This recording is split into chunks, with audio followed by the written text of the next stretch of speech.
Hello tout le monde, aujourd'hui je vais vous montrer comment je fais ma manicure et moi je fais une manicure combinée, je travaille avec les embouts et ensuite je viens couper avec le ciseau.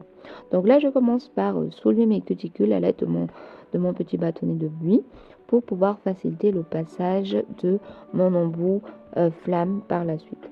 Donc je viens soulever, non pas repousser parce que sinon je vais encombrer le dessous de mes cuticules et ça va bloquer lors du passage de mes embouts.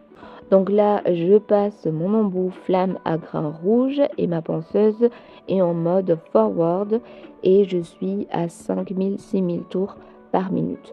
Donc je viens nettoyer tout le côté gauche de mon ongle, je nettoie bien et ensuite je viens changer le sens de rotation de ma ponceuse et je le mets en mode reverse pour pouvoir nettoyer le côté droit de mon ongle. Donc je passe bien mon embout au niveau des cuticules et au niveau des sillons. Ensuite, je viens dépoussiérer le tout et je vais soulever mes cuticules à l'aide de l'embout flamme. Donc je ne change pas le sens de rotation de ma ponceuse. Je suis toujours en mode reverse, mais je vais dans le sens contraire de ma ponceuse pour pouvoir bien soulever mes cuticules. Et une fois que mes cuticules sont bien relevées, je vais voir apparaître une partie blanchâtre. Donc ça c'est le jupon que je vais venir couper par la suite. Donc c'est la peau morte. Donc normalement quand on va le découper, ça va pas faire mal parce que c'est une partie qui est morte. Donc ça va pas faire mal.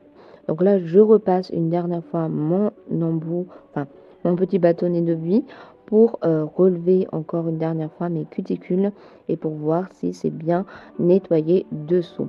Et ensuite, je peux maintenant couper mes cuticules à l'aide de mon ciseau. Donc ici, c'est un ciseau que j'ai commandé sur Amazon.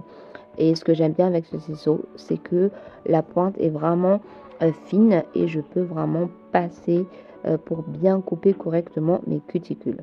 Donc quand je coupe, j'y vais vraiment doucement parce que je n'ai pas envie de me blesser, surtout que là j'étais en train de filmer en même temps, donc je fais vraiment attention.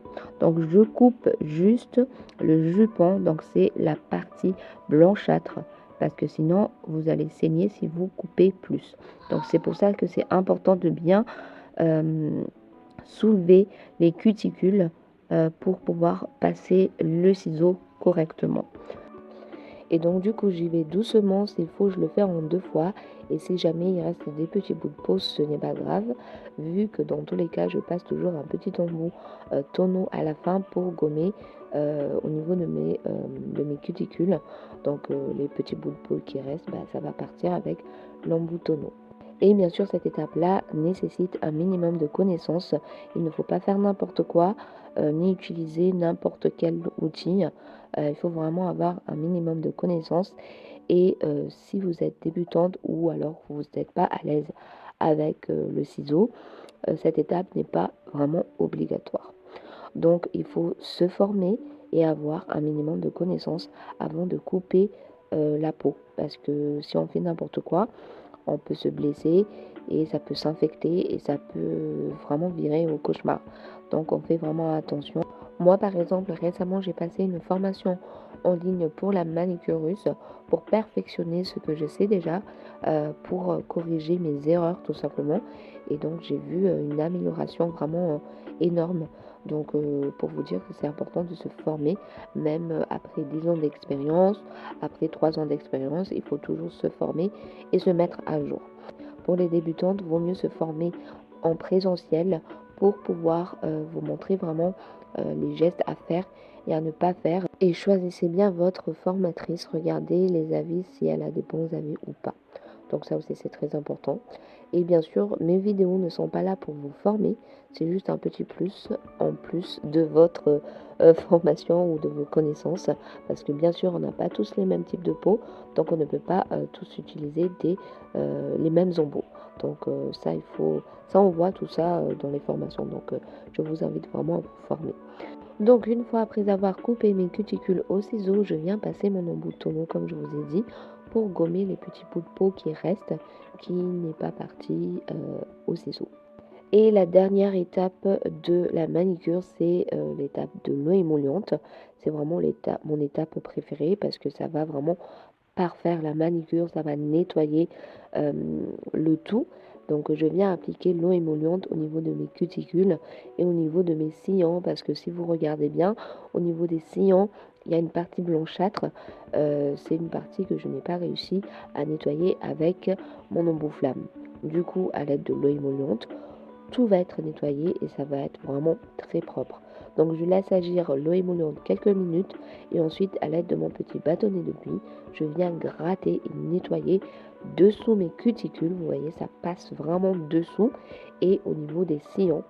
Et ensuite, je passe un petit coton pour enlever l'eau émolliente.